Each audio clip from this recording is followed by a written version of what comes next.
कराची में, ये जानने के लिए आया हूँ। रहमान डकैत है, ये क्या इतना बड़ा नाम था कि बॉलीवुड को इसके ऊपर मूवी बनानी पड़ गई? वो डकैत नहीं था, उनके नज़दीक वो सरदार अब्दुल रहमान बलोच है और शहीद है।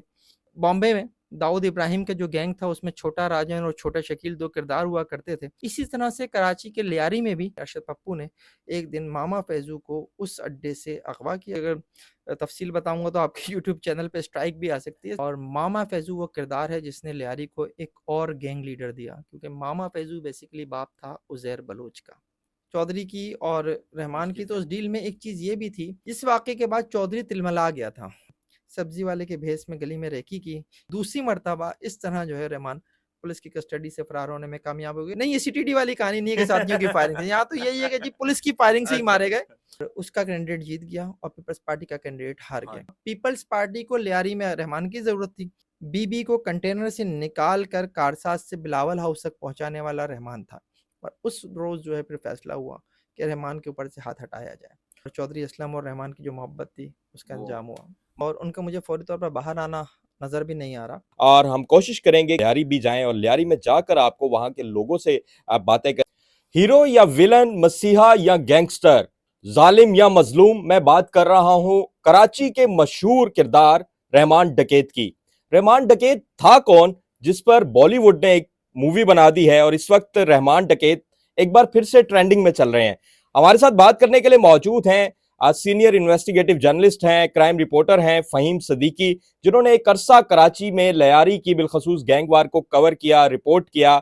इनसे जान लेते हैं। फहीम भाई, बहुत शुक्रिया आपके वक्त का। पहले तो ये बताइएगा कि रहमान डकैत था कौन? अभी बहुत ट्रेंडिंग में चल रहा है और परेशानी चल रही है कि रहमान डकैत आखिर है कौन। मैं स्पेशल आज कराची में ये जानने के लिए आया हूं कि रहमान डकैत कौन है, क्योंकि लाहौर के लोग भी ये जानना चाहते हैं, पंजाब के लोग ये जानना चाहते हैं कि रहमान डकैत किरदार था क्या आखिर।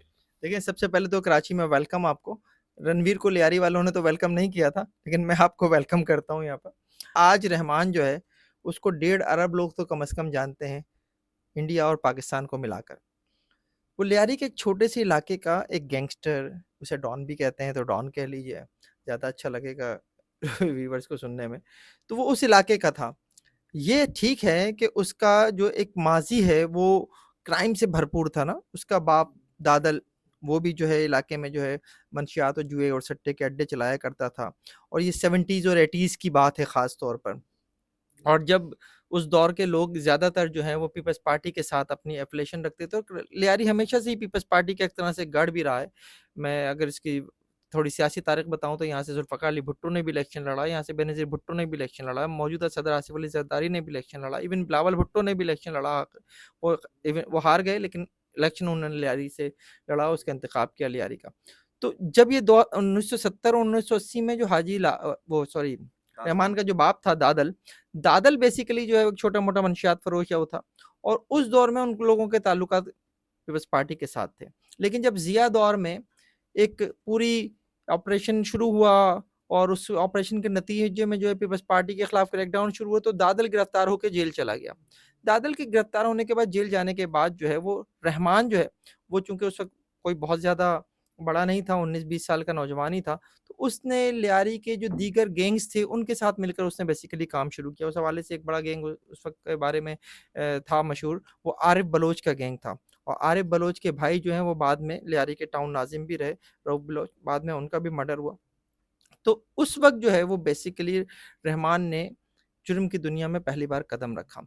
दादल बीमार था, कुछ अरसे के बाद जेल में ही उसकी डेथ हो गई, तो उसके सर से बाप का साया भी हट गया था।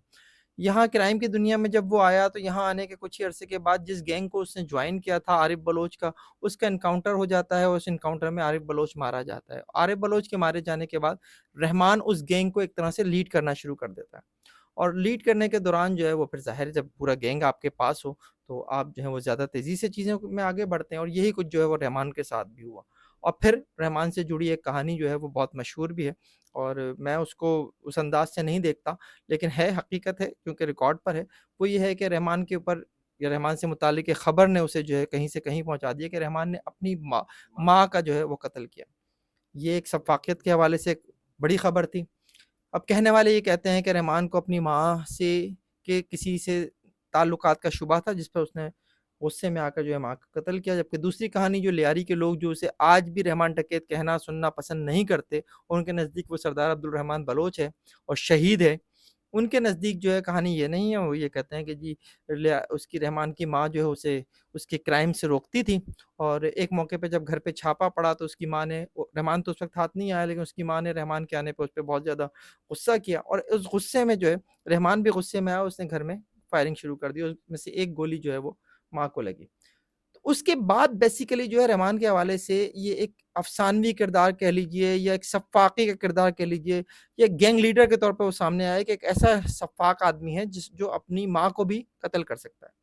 यहाँ से बेसिकली एक यूँ समझिए कि खौफ उसके नाम के साथ जुड़ा। डकैत तो ख़ैर देखें, मैं इस बात पे बिल्कुल वो हूँ कि उसके वो डकैत नहीं था। उसके खिलाफ़ आपको मुकदमात मिलेंगे। पुलिस एनकाउंटर के मिलेंगे, पुलिस के मर्डर के मिलेंगे, आम लोगों के मर्डर के मिलेंगे, शहरियों के कत्ल के मुकदमात मिलेंगे, उसके खिलाफ असला एक्ट के मुकदमात मिलेंगे, जुए और सट्टे के मुकदमात मिलेंगे, भत्ताखोरी के मुकदमात मिलेंगे, इवन किडनैपिंग फॉर रैंसम के मुकदमात मिलेंगे, सारे मुकदमात मिलेंगे आपको। लेकिन डकैती का मुकदमा नहीं मिलेगा। उस मेरा जो ज़ाती वो है, वो ये है कि चूँकि उसका एक वक़्त में तनाज़ा जो है, वो बाबू डकैत के साथ भी रहा, और बाबू डकैत का तनाज़ा जो है एक मौके पे जो है वो उसके बाप दादल के साथ भी रहा था। और बाबू डकैत के हाथों जो है रहमान का एक चच्चा जो है वो मारा भी गया था, फ़तेह मोहम्मद। तो उसके बाद से जो है वो चीज़ें जो है काफ़ी इनके दरमियान क्लैश की सूरत में रहीं, एक वॉर की सूरत में उस दौर में भी रहीं और बाद में रहमान के दौर में भी रहीं। तो शायद बाबू डकैत की वजह से रहमान के नाम के साथ भी डकैत पुलिस ने लगाया, जिसने भी लगाया, लेकिन रहमान उससे मशहूर होता चला गया। रहमान की जो ज़िंदगी है उसमें एक शख्स का किरदार बहुत ज़्यादा है, और मैं इसको किसी हद तक जो है वो बॉम्बे के अंडरवर्ल्ड से भी मैच करता हूँ कि जिस तरह से एक दौर में बॉम्बे में दाऊद इब्राहिम का जो गैंग था उसमें छोटा राजन और छोटा शकील दो किरदार हुआ करते थे, और दोनों एक ही गैंग में होते थे दाऊद इब्राहिम के। इसी तरह से कराची के लियारी में भी हाजी लालू के गैंग में एक ही वक्त में रहमान भी होता था और अरशद पप्पू भी होता था, जो बाद में एक दूसरे के सख्त तरीन मुखालिफ बने। बेसिकली अरशद पप्पू जो है वो हाजी लालू का बेटा था, और रहमान दादल का बेटा था, और दादल के और हाजी लालू के ताल्लुकात एक दौर में बहुत अच्छे थे।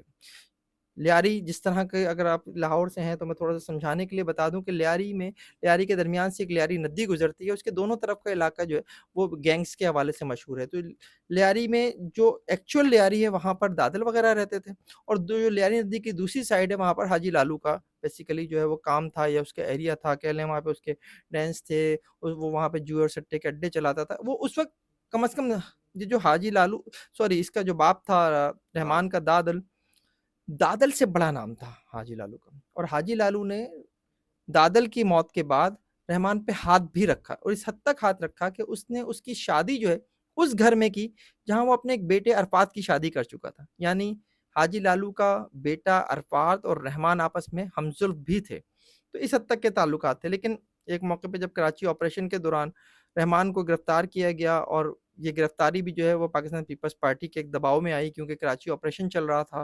नसीरुल्लाह बाबर वफाकी वज़ीर दाखिला थे, और एमक्यूएम ये इल्ज़ाम लगाती थी कि जनाब कराची में ऑपरेशन जो है वो सिर्फ़ एमक्यूएम के लिए हो रहा है। तो उस वक़्त ये दिखाने के लिए कि नहीं, ऑपरेशन जो है बिला तख़सीस है, बिला इम्तियाज़ है। तो जो छोटे-छोटे गैंग्स थे उनके लोगों को भी उठाया गया। ऐसे में हाजी लालू से बेसिकली जो है वो माँगा गया रहमान, और रहमान ने अपने बेटे अरफात के साथ मजबूरन जो है उसकी गिरफ्तारी दी थी। इस गिरफ्तारी के बाद जो है वो जेल गया। जेल जाने के बाद जो वो उस दौर की एक पॉलिसी ये थी कि जो असला एक्ट के मुकदमे भी में आते थे मुल्ज़िमान, उनकी ज़मानत नहीं होती थी। रहमान की भी ज़मानत नहीं हो रही थी, लेकिन अरफात की ज़मानत हो गई थी, जो हाजी लालू का बेटा था। इसके ऊपर उसने हाजी लालू को मैसेजेस भी भिजवाए जेल से कि मेरी भी ज़मानत का बंदोबस्त किया जाए, और उस रकम से किया जाए जो मैंने आपके पास रखवाई हुई है। बताने वाले बताते हैं कि वो उस दौर में भी 1 करोड़ रुपए की रकम थी।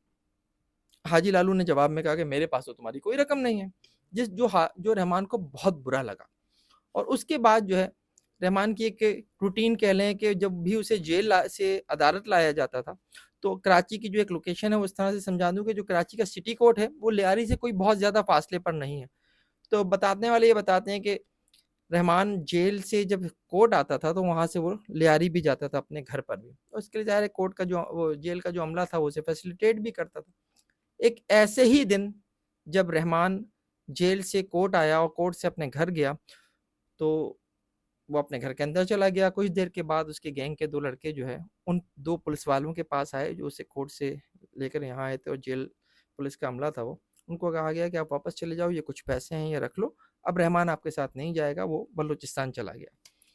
तो ये रहमान इस तरह पहली बार जो है वो एक तरह से जेल से बाहर आया, और उस वक्त इस कहानी को इसी तरह से पोर्ट्रे किया गया पुलिस की जानिब से कि रहमान सिटी कोर्ट में पेशी के मौके पर अपने साथियों की मदद से फरार होने में कामयाब हो गया, लेकिन हकीकत मैंने आपको बताई।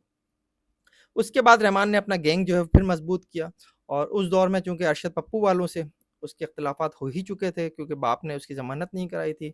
बाबू डकैत वालों ने भी रहमान की गैर मौजूदगी में अपना वहाँ पे असर रसूख बढ़ाया था, अपने पैर पैर फैलाए थे। उसके बाद रहमान ने किया ये, जो पहला काम किया उसने वो ये किया जो इंतहाई ख़तरनाक था, जहाँ से गैंग वॉर शुरू हुई, कि उसने एक इनायत नामी शख्स को जो है वो कत्ल कर दिया। अब इनायत जो है वो बेसिकली अरशद पप्पू का साड़ू था। जिस तरह से अरफात और रहमान एक दूसरे के साड़ू थे, हमजुल्फ थे, बिल्कुल इसी तरह से जो है इनायत और अरशद पप्पू जो हैं एक दूसरे के साड़ू थे। ये कत्ल ज़ाहिर है उन लोगों को बहुत बुरा लगा था। दूसरा काम रहमान ने ये किया कि उसने उस इलाके में कश्ती चौक एक जगह है लियारी में, वहाँ से सिंध से बलूचिस्तान के लिए बसें चला करती हैं, ट्रांसपोर्टर्स बेसिकली वहाँ पे होते हैं। वहाँ पे एक ट्रांसपोर्टर्स की एक एसोसिएशन थी, उस एसोसिएशन का एक दफ्तर था, और इसका जो सदर था वो मेहरान बलोच था। मेहरान बलोच हाजी लालू का आदमी था, उसे हाजी लालू ने बिठाया हुआ था। रहमान ने मेहरान को हटाकर और मामा फैजू को जो है उस ट्रांसपोर्टर एसोसिएशन का सदर लगा दिया, और उसे कहा कि यहाँ से आइंदा पैसा यानी भत्ता जो है वो हाजी लालू के पास नहीं जाना चाहिए, वो मेरे पास आना चाहिए। अच्छा, मामा फैजू वालों के रहमान वालों से कुछ रिश्तेदारी भी थी, और ये बात हो गई। ये दूसरी एक तरह से चोट थी जो हाजी लालू वालों को पहुंची, और उसके बाद हाजी लालू वालों ने यानी अरशद पप्पू ने एक दिन मामा फैजू को उस अड्डे से अगवा किया, ट्रांसपोर्ट अड्डे से, और वो उसको ले गए। इस अगवा के बाद जो है पुलिस अरशद पप्पू के घर पर जहानाबाद में रेड करती है, और वहाँ से इसके एक भांजे को अरशद पप्पू के और एक मुलाजिम को गिरफ्तार करके ले आती है, उनके खिलाफ मंशियात का मुकदमा बना देती है। अरशद पप्पू वालों को ये और बुरा लगा, वो ये समझे कि ये भी रहमान डकैत के कहने पर हुआ है। उस पर जो है उन्होंने मामा फैजू को बदतरीन तशद्दुद करके, यानी मैं उसकी अगर तफसील बताऊंगा तो आपके यूट्यूब चैनल पे स्ट्राइक भी आ सकती है, इसलिए नहीं बताना चाहूँगा, लेकिन बहुत बुरे हाल में लाश मिली थी उसकी। कराची वहीं लियारी के करीब ही मच्छर कॉलोनी का एरिया है, वहाँ पे रेलवे की पट्टियों पे वो लाश जो है वो फेंक दी गई थी। तो इस तरह से बेसिकली जो है वो मामा फैजू का मर्डर होता है, और मामा फैजू वो किरदार है जिसने लियारी को एक और गैंग लीडर दिया, क्योंकि मामा फैजू बेसिकली बाप था उज़ैर बलोच का, और उज़ैर बलोच रहमान के बाद जो है उसने लियारी गैंग की जो रहमान का गैंग था उसकी कमान भी संभाली। तो ये बेसिकली रहमान की जो चीदा चीदा बातें हैं कुछ मैंने बताई हैं, बहुत कुछ है रहमान में बताने के लिए, आप सवाल करते जाएंगे मैं बताता जाऊंगा। अच्छा, ये तो आपने बता दिया। अभी जो रहमान को पोर्ट्रेट किया गया है कि रहमान डकैत को जो मूवी बनाई गई है, उसमें बाकायदा दिखाया गया है कि जी कोई कराची से सॉरी इंडिया से आता है और कराची में आके रहमान डकैत का खात्मा होता है। क्या रहमान डकैत के लिए कराची में चौधरी असलम जैसे अफसरान थे, उनमें इतनी सकत नहीं थी, इतनी हिम्मत नहीं थी कि वो रहमान डकैत का मुकाबला कर सकते और इंडिया से आके ये हुआ। ये स्टोरी क्या है? पहले तो ये बताएं ना कि रहमान डकैत का खात्मा कैसे हुआ था? देखिए, एक प्रोपेगेंडा मूवी जो धुरंधर बनाई गई है वो एक टोटल मैं उसे एक प्रोपेगेंडा मूवी कहता हूँ। उसकी वजह ये है कि मैंने नहीं देखी अभी तक पूरी, 303 घंटे 20 मिनट निकालना आसान बात नहीं है। लेकिन उसमें जो उसके मुतालिक मैंने जो उसमें दीगर वाक़यात के बारे में भी सुना है कि बॉम्बे अटैक के हवाले से भी उन्होंने बताया है इसमें, और भी जो 1998 में जो है जो तैयारा अगवा हुआ था इंडियन एयरलाइन का, उसकी भी कहानी वो लेके चले हैं उसमें। मैं खुद चूँकि उस दौर से क्राइम रिपोर्टिंग कर रहा हूँ, तो मुझे बहुत सी चीज़ें पता हैं, जब मैं इसके ऊपर देखूँगा तो यकीनन उस पे मैं अपना व्लॉग भी करूँगा। लेकिन एक बात मैं जानता हूँ कि रहमान की जो डेथ है या उसका जो एनकाउंटर है, वो बेसिकली हुआ चौधरी असलम के ही हाथों है। और चौधरी असलम ज़ाहिर है एक वक़्त में उसका किरदार ये था कि वो कराची पुलिस का एक ऑफ़िसर था। उसे कराची में जब कराची ऑपरेशन चल रहा था, कराची के मुख्तलिफ़ थानों में उसे एसएचओ लगाया गया। उसके ऊपर एमक्यूएम ये इल्ज़ाम लगाती है कि एमक्यूएम के कई कारकुनों को उसने मावराए अदालत कत्ल किया एनकाउंटर्स में। उसी चौधरी असलम को जब एमक्यूएम खुद इक़्तिदार में आई परवेज़ मुशर्रफ के दौर में, और वज़ारत दाखिला सूबाई एमक्यूएम को मिली, तो रऊफ़ सिद्दीकी उस वक़्त सूबाई वज़ीर दाखिला थे। उन्होंने लियारी में के लिए एक लियारी टास्क फ़ोर्स बनाई और उसका सरबराह बनाया चौधरी असलम को, और चौधरी असलम को टास्क दिया गया कि आप जो है लियारी से जुराइम का सफाया करें। बेसिकली तो ज़ाहिर है इसके पीछे कहानी ये थी कि एमक्यूएम को लियारी में एंट्री चाहिए थी, स्पेस चाहिए था, जो उसे नहीं मिल रहा था। रहमान की वजह से नहीं मिल रहा था, कुछ पीपल्स पार्टी की वजह से नहीं मिल रहा था। मैं बता चुका हूँ कि पीपल्स पार्टी का गढ़ समझा जाता है लियारी। तो उसके बाद जो है जब लियारी टास्क फ़ोर्स बन गई, तो एक मौके पे जब इत्तला मिली चौधरी असलम को कि रहमान हब के इलाके में, कराची और हब बिल्कुल जुड़े हुए हैं, हब के इलाके में अपने एक ठिकाने पर मौजूद है जिसे व्हाइट हाउस कहा जाता है। तो चौधरी जो है अपनी टीम लेकर जो है वो वहाँ पहुँचता है और वहाँ पर जो है इनकाउंटर हो जाता है। इनकाउंटर भी इस तरह का कि उन्हें पहले से इत्तला होती है और वो इनके पहुँचते के साथ ही जो है वो फायरिंग शुरू कर देते हैं रहमान वाले, और उसके नतीजे में एक एसएचओ समेत 4 पुलिस एहलकार जो हैं वो मारे जाते हैं। इस वाक़ये के बाद चौधरी तिलमिला गया था। ज़ाहिर ही उसके ऊपर जो है बहुत बड़ा एक वो था कि हमने जो है कहा कि तुम कराची को, लियारी को साफ़ करो और तुमने 4 लोग जो हैं वो उनकी जानें जो हैं ज़ाया करा दी। तो उसके बाद चौधरी पे बहुत ज़्यादा प्रेशर था और इस प्रेशर को उसने रिलीज़ करने के लिए इस वाक़ये के सिर्फ़ 3 दिन के बाद रहमान के भाई रहीम को एक पुलिस मुकाबले में वो मार देता है। उस पुलिस मुकाबले में मारे जाने के बाद जो है रहमान, चूँकि फ़रार तो हो ही चुका था उस वहाँ से, तो वो बलूचिस्तान में जाके रहने लगा था और काफ़ी अरसे तक, कोई 1 साल तक वो फिर चौधरी के हाथ नहीं आया। 1 साल के बाद चौधरी उसे लेकर जो है वो सैटेलाइट टाउन से आया, वो इन्फॉर्मेशन भी एक हसास इदारे की थी और फिर उसे कराची लाने के बाद उन्होंने उसकी गिरफ़्तारी शो नहीं की थी। उसे उन्होंने रखा हुआ था, उसे तफ्तीश कर रहे थे और इसी दौरान एक ऐसी चीज़ हो गई जिसकी वज़ह से चौधरी को जेल जाना पड़ा। कराची में किडनैपिंग फॉर रैंसम उस दौर में बहुत ज़्यादा बढ़ी हुई थी। आए दिन जो है कोई ना कोई ताजिर, कोई बिज़नेसमैन, उसका बच्चा जो है वो अगवा होता था, फिर तावान की अदायगी के बाद उसकी रिहाई अमल में आती थी। इन तमाम वारदातों में जहाँ लियारी वालों का नाम आता था, यानी रहमान के अरशद पप्पू का नाम आता था, उसी तरह से एक नाम माशूक बरूही का भी आता था। एक दिन कराची पुलिस चीफ की जानिब से एक प्रेस कॉन्फ्रेंस की गई और उसमें दावा किया गया कि जनाब, हमने माशूक बरूही को जो है वो एनकाउंटर में मार दिया। ये बहुत बड़ी खबर थी कराची के लोगों के लिए। लेकिन 2-3 दिन बाद ही पता चलता है कि जो शख्स मारा गया है वो माशूक बरूही नहीं था, वो एक गरीब हारी था जिसका नाम जो है वो रसूल बख्श बरूही था और असलम बरूही था, वो मारा गया है। इस वाक़ये की जब मैंने बहुत ज़्यादा रिपोर्टिंग की है, प्रोग्राम्स वगैरह किए, तो उस वक़्त के चीफ जस्टिस पाकिस्तान थे इफ्तिखार चौधरी। उन्होंने इसका नोटिस लिया और नोटिस लेने के बाद इंक्वायरी हुई। इंक्वायरी में बात साबित हो गई कि एक जाली पुलिस मुकाबला हुआ जिसमें गरीब हारी मारा गया। इसमें चौधरी असलम गिरफ्तार हुआ और वो जेल चला गया। इधर रहमान जो है उनकी कस्टडी में था, लेकिन रहमान की गिरफ्तारी शो नहीं की गई थी। अब परेशानी ये थी कि रहमान की गिरफ्तारी कैसे शो होगी। इस दौरान जो है रहमान की फैमिली की जानिब से सिंध हाई कोर्ट में एक पिटीशन लगा दी गई कि हमें ये डर है कि कहीं रहमान को पुलिस मुकाबले में ना मार दिया जाए, तो उसकी जो गिरफ्तारी है वो शो कराई जाए। चौधरी ने इसी दौरान एक पुलिस वाले को बीच में डालकर रहमान की फैमिली से कहा कि आप ये पिटीशन वापस ले लो, हम रहमान की गिरफ्तारी जो है वो शो कर देते हैं। पिटीशन वापस ले ली गई, चौधरी गिरफ्तार होकर जेल चला गया। अब परेशानी यह थी कि उसकी गिरफ्तारी कौन शो करेगा। उस वक्त जो है फिर लियारी टास्क फोर्स से जो है चौधरी को उसको सॉरी रहमान को शिफ्ट कर दिया गया, एक और लियारी टास्क फोर्स के ऑफिसर थे इंस्पेक्टर बहाउद्दीन बाबर, उनके घर पर। जब डील हुई थी चौधरी की और रहमान की, तो उस डील में एक चीज़ ये भी थी कि रहमान को खाना घर का मिलेगा, कपड़े वो घर के पहनेगा और कभी कभी घर पे फ़ोन पे बात भी कराई जाएगी।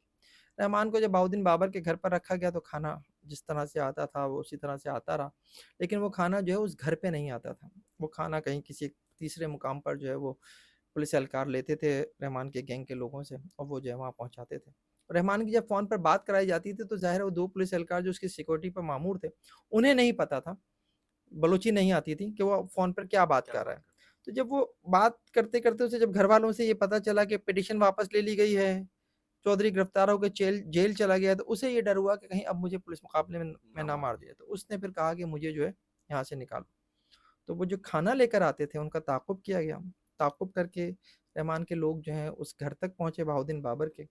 2 दिन उन्होंने और वेट किया, सब्ज़ी वाले के भेस में गली में रेकी की कि कब बहाउद्दीन बाबर निकलता है, कब क्या उसकी रूटीन है, और फिर तीसरे दिन वो घर के अंदर घुसे।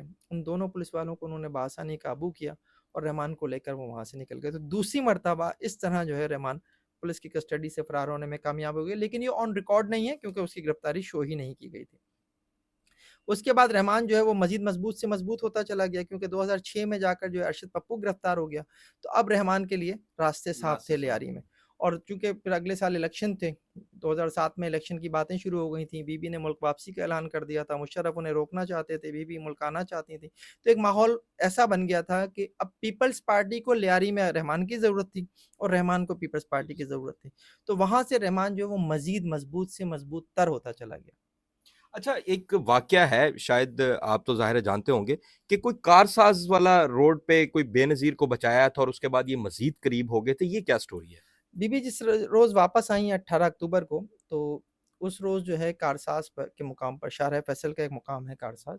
कारसाज के मुकाम पर 2 खुदकुश हमले हुए थे, यकीबाद दीगरे, और इसमें जो है कोई 180 लोग जो हैं वो शहीद हुए थे। बीबी जिस कंटेनर में थी उसको भी शदीद नुकसान पहुँचा था, लेकिन बीबी महफूज़ रही थी। तो इस हमले के बाद बीबी को कंटेनर से निकाल कर कारसाज से बिलावल हाउस तक पहुँचाने वाला रहमान था। क्योंकि बीबी की आमद से पहले ही जो है एक तंज़ीम कह लें वो बना दी गई थी जिसका नाम था जानिसारान बेनज़ीर भुट्टो, और इसमें ज़्यादातर लोग जो हैं वो लियारी के ही लड़के थे, बलोच लड़के थे, और इनका एक अनअनाउंस्ड जो एक लीडर था वो वो रहमान था। रहमान। तो जब ये वाक़या हुआ तो उसके बाद बेसिकली रहमान ने ही वहाँ से बीबी को निकाला और उसको उनको बिलावल हाउस पहुँचाया। तो ये एक बीबी के ऊपर फैमिली के ऊपर, पीपल्स पार्टी के ऊपर रहमान का एक एहसान भी समझा जाता है। अच्छा, 2 बार तो वो पुलिस के हाथ से निकल गया। खात्मा कैसे हुआ? फिर कैसे हाथ आया? क्या हुआ वो बताएँ? देखिए, रहमान ने बेसिकली लियारी की सियासत में भी हिस्सा लेना शुरू कर दिया था, और ज़ाहिर है जब आप के पास एब्सोल्यूट पावर हो तो आपका दिमाग ख़राब भी हो जाता है। रहमान के साथ भी कुछ ऐसे मामलात थे, और एक मौके पे उसने जो है वो लियारी में जब बल्दियाती इंतखाबात हुए तो उसने पीपल्स पार्टी के सामने जो है अपना कैंडिडेट भी खड़ा किया, और उसका कैंडिडेट जीत गया और पीपल्स पार्टी का कैंडिडेट हार हाँ गया। जी। लेकिन कुछ ही अरसे के बाद उसने अपने ही कैंडिडेट से इस्तीफ़ा माँग लिया था। उसने जब ये इस्तीफ़ा माँगा तो उसने सिर्फ़ इस अपने कैंडिडेट से जो मलिक फ़याज़ थे इनसे इस्तीफ़ा नहीं माँगा, इसने एक और टाउन नाज़िम से भी इस्तीफ़ा माँगा। ये हुमायूँ खान थे जो किमाड़ी के टाउन नाज़िम थे। अच्छा, हुमायूँ खान ना तो पीपल्स पार्टी के टिकट पर जीते थे, ना रहमान के टिकट पर जीते थे, तो उन्होंने इस्तीफ़ा देने से इनकार कर दिया। वो तो मुस्लिम लीग के टिकट पर आए थे, टाउन नाज़िम बने थे। उन्हीं दिनों की जो सियासी सूरत हाल थी वो ये थी कि पीपल्स पार्टी हुकूमत बना चुकी थी, और सदारत के लिए जो है वो इस वक्त बहुत इंपॉर्टेंट हो गया था कि आसिफ अली जरदारी को सदर बनाना है। तो बलोचिस्तान में बहुत उथल पथल पुथल नज़र आ रही थी, और इस दौरान आपको याद होगा कि कई एमपीएज एमएनए सेनेटर्स ने पीपल्स पार्टी को ज्वाइन किया था, और इन सब के पीछे बलूचिस्तान की एक सियासी शख्सियत थी। हुमायूं खान ने शिकायत उस सियासी शख्सियत से की, और वहाँ से वो शिकायत जो है वो आसिफ जरदारी तक पहुँची, और उस रोज़ जो है फिर फैसला हुआ कि रहमान के ऊपर से हाथ हटाया जाए। और फिर एक रोज़ रहमान मंद से वापस कराची आ रहा था, उसके साथ ही नज़ीर जदगाल ने अपने घर पर बात की फ़ोन के ऊपर, और वो फ़ोन कॉल जो है वो ट्रेस हो गई, और उसके ज़रिए जो है उन्होंने कराची और का जो रास्ता है कराची से बाहर ज़ीरो पॉइंट के ऊपर जो है उन्होंने पुलिस की वो सॉरी आर्मी की वर्दी में इन्होंने बाकायदा पिकेट लगाई, और जब रहमान ने देखा कि आगे पिकेट लगी हुई है और वो फ़ौजी हैं तो उसने गाड़ी को रोकने का इशारा किया, और जब गाड़ी रुकी तो सामने इरफान बहादुर खड़ा था और उसके पीछे चौधरी असलम खड़ा हुआ था। यहाँ से बेसिकली जो है वो उसको लिया गया रहमान को, और फिर उसी रोज़ जो है वो कराची का इलाका मलिर है, वहाँ के लिंक रोड के ऊपर एक पुलिस मुकाबला दिखाया गया, उसकी प्रेस रिलीज़ जारी की गई। और उस प्रेस रिलीज़ में यही कहा गया कि एक गाड़ी में सवार 4 अफराद को पुलिस ने रुकने का इशारा किया, वो नहीं रुके, और पुलिस पर फायरिंग साथियों की करते हुए फायरिंग। जो है फ़रार होने की कोशिश की। और फिर जो है नहीं, ये सीटीडी वाली कहानी नहीं है कि साथियों की फायरिंग थी, यहाँ तो यही है कि जी पुलिस की फायरिंग से ही अच्छा, मारे गए। अच्छा। लेकिन ये है कि जनाब वो मारे गए, और इनमें से जब उनकी शनाख्त हुई तो उसमें एक रहमान था, नज़ीर जदगाल और अकील इंग्लिश बूटवाला और औरंगज़ेब, इस तरह से उनकी शनाख्त हुई है। तो यहाँ से 2009 में फिर रहमान की कहानी और चौधरी असलम और रहमान की जो मोहब्बत थी उसका वो अंजाम हुआ। मतलब फिर ये बातें सारी जो बताई गई हैं कि रहमान की बम्बई में और फिर अंडरवर्ल्ड में और ये सारी इन्वॉल्वमेंट थी, ये सब झूठ है, ये तो आपने क्लियर कर दिया। आखिर में मुझे ये बता दीजिएगा कि जो रहमान डकैत है, ये क्या इतना बड़ा नाम था कि बॉलीवुड को इसके ऊपर मूवी बनानी पड़ गई? क्या इससे बड़ा कोई नाम ही नहीं था? मैं समझता हूँ उनके पास ना अब आइडियाज़ ख़त्म होते चले जा रहे हैं, और इस फ़िल्म से शायद 2 काम हुए हैं। हो सकता है ये मेरा अपना तज़्ज़िया, हो सकता है गलत भी हो। एक तो ये कि उन्होंने पाकिस्तान को मलाइन करना था, उन्हें एक प्रोपेगेंडा मूवी बनानी थी, उन्होंने रहमान को ले लिया। लेकिन जो दूसरा काम उन्होंने इस फ़िल्म के ज़रिए किया है वो ये किया है कि उन्होंने पीपल्स पार्टी के जो गैंग वॉर्स हैं या क्रिमिनल्स हैं, उनके साथ जो ताल्लुकात हैं, रवाबित हैं, उनको एस्टेब्लिश करने की कोशिश की है इस फ़िल्म के ज़रिए। और उसकी वजह जो मैं समझता हूँ वो ये है कि कुछ अरसे से बिलावल भुट्टो मोदी को बहुत ज़्यादा तनकीद का निशाना बना रहे थे। वो उन्हें जो है नेतन्याहू से तशबीह दे चुके हैं, वो उन्हें टीमो जो चीनी कंपनी है, उससे तशबीह दे चुके हैं, वो उन्हें गुजरात का कसाब कह चुके हैं। और दूसरी जानिब पाकिस्तान में ये बातें भी हो रही हैं कि बिलावल भुट्टो जो है वो मुस्तकबिल के वज़ीर आज़म हो सकते हैं। तो पीपल्स पार्टी के बेसिकली क्रिमिनल्स से जो रवाबित हैं उन्हें एस्टेब्लिश करने की कोशिश की गई है इस फ़िल्म के ज़रिए। अब वो किस हद तक इसमें कामयाब हैं, ये तो वो उनके नज़दीक तो शायद वो 100% इसमें कामयाब होंगे, लेकिन मैं समझता हूँ कि बिलावल के लिए एक लूज़ बॉल है, वो जब चाहें इस पे छक्का मार अच्छा, सकते हैं। वन लास्ट क्वेश्चन के अब लियारी की क्या सूरत-ए-हाल है? हमारे देखने वालों को ये बताइएगा, क्योंकि सुनने में आ रहा है कि उज़ैर बलोच भी बाहर आ गए हैं, तो अब क्या सूरत-ए-हाल है इस वक़्त? नहीं, उज़ैर बलोच अभी बाहर तो नहीं आए और उनका मुझे फ़ौरी तौर पर बाहर आना नज़र भी नहीं आ रहा। उनके ख़िलाफ़ जो कई केसेज़ हैं, वो ज़रूर जो हैं वो ख़त्म हो गए हैं, लेकिन उनके ख़िलाफ़ जो एक आर्मी एक्ट के तहत मुकदमा है, वो अभी तक है और उसके तहत जो है वो अभी उसका ट्रायल चल रहा है, तो उसमें तो अभी वो बाहर नहीं आए। लेकिन लियारी में इस वक़्त अगर मैं ओवरऑल लियारी की बात करूँ, तो लियारी में इस वक़्त अमन है और लियारी काफ़ी पुरसुकून नज़र आ रहा है और हम या आप या इंडिया जब लियारी की बात करते हैं, तो हम इसी की बात करते हैं कि जनाब लियारी जो है वो गैंग्स के एक वहाँ पे सूरत हाल रही है या वहाँ पे जो है वो जुए सट्टे या मंशियात की बात करते हैं हम। ये बात ठीक है, लेकिन लियारी की एक दूसरी शिनाख्त भी है, लियारी का एक दूसरा चेहरा भी है जो हम नहीं दिखा पाते, जिस पे मुझे खुद भी अफ़सोस होता है, क्योंकि जब भी मैं लियारी की बात करता हूँ तो मुझे वही चेहरा दिखाना पड़ता है जो क्राइम का है, क्योंकि मैं खुद एक क्राइम रिपोर्टर हूँ। लेकिन लियारी वो जगह है जहाँ चीफ जस्टिस ऑफ पाकिस्तान जहाँ से रहे, एक चीफ जस्टिस पाकिस्तान सज्जाद अली शाह और उनका ताल्लुक लियारी से था। आपको फुटबॉलर्स जो हैं, इंटरनेशनल फुटबॉलर्स आपको लियारी से मिलेंगे। आपको इस शहर के ही नहीं बल्कि मुल्क के बेहतरीन सहाफ़ी जो हैं, नादिर शाह आदिल जैसा नाम, वो लियारी से मिलेंगे। आपको वहाँ से एजुकेशनिस्ट मिलेंगे, बड़ा नाम है, बड़ी जगह है लियारी लियारी लेकिन पोर्ट्रे उसे इस तरह से किया जाता है कि जैसे वहाँ पे सिर्फ़ और सिर्फ़ गैंग वॉर होती है। आखिर में हमें मशवरा दे दें, क्योंकि हम तो लाहौर से आए हैं, हम लियारी जाना चाह रहे हैं, तो जाएँ? बिल्कुल, बिल्कुल जाएँ, कोई मसला नहीं है, आपको जाना चाहिए लियारी। लियारी के आम लोगों से जाके बात करें, उनसे पूछें कि रणबीर की मेज़बानी उन्होंने कैसे की? तो ये बिला वजह की वो है कि हम लियारी में जाना जो है वो सेफ़ नहीं है। आप जाएँ लियारी, लियारी में कतई इस वक़्त कोई ऐसी चीज़ नहीं है। माज़ी में जो कुछ रहा वो यकीनन माज़ी है और उसके पीछे जो है इस शहर की सियासी जमातों का बहुत बड़ा हाथ है। बहुत शुक्रिया जी। हमारे साथ सीनियर जर्नलिस्ट फ़हीम सदीकी साहब थे। इनकी बातें आपने जानी, क्योंकि इन्होंने तमाम तर ये जो लियारी की गैंग वार है, इसे कवर किया है और फिर आखिर में इन्होंने बताया कि किस तरह से चौधरी असलम शहीद और उनकी टीम ने ही जो है वो इस रहमान डकैत का जो चैप्टर था उसको क्लोज़ किया। लेकिन मूवी में जो कहानी बताई गई है, वो बिल्कुल इसके बरक्स है और उसमें दिखाया जाता है कि किस तरह एक एजेंट वहाँ से आता है और वो तमाम तर जो है वो इस रहमान डकैत का खात्मा करता है। ये तो सारी स्टोरी जो है वो एक स्क्रिप्टेड है, लेकिन असल कहानी जो है वो हमने आपको बताई और हम कोशिश करेंगे कि कल जो है वो अपना वक्त निकाल के लियारी भी जाएं और लियारी में जाकर आपको वहाँ के लोगों से बातें करें, क्योंकि वहाँ के अक्सर लोग, जिस तरह से फ़हीम भाई भी बता रहे थे कि वो उसको अपना मसीहा समझते थे, वो ये नहीं समझते थे कि वो जालिम है, वो ये समझते थे कि वो मसीहा है, वो लोगों की मदद करता था। तो कोशिश करेंगे कि हम लियारी भी जाएं। अभी तक के लिए जो है वो हमें इजाज़त दीजिए।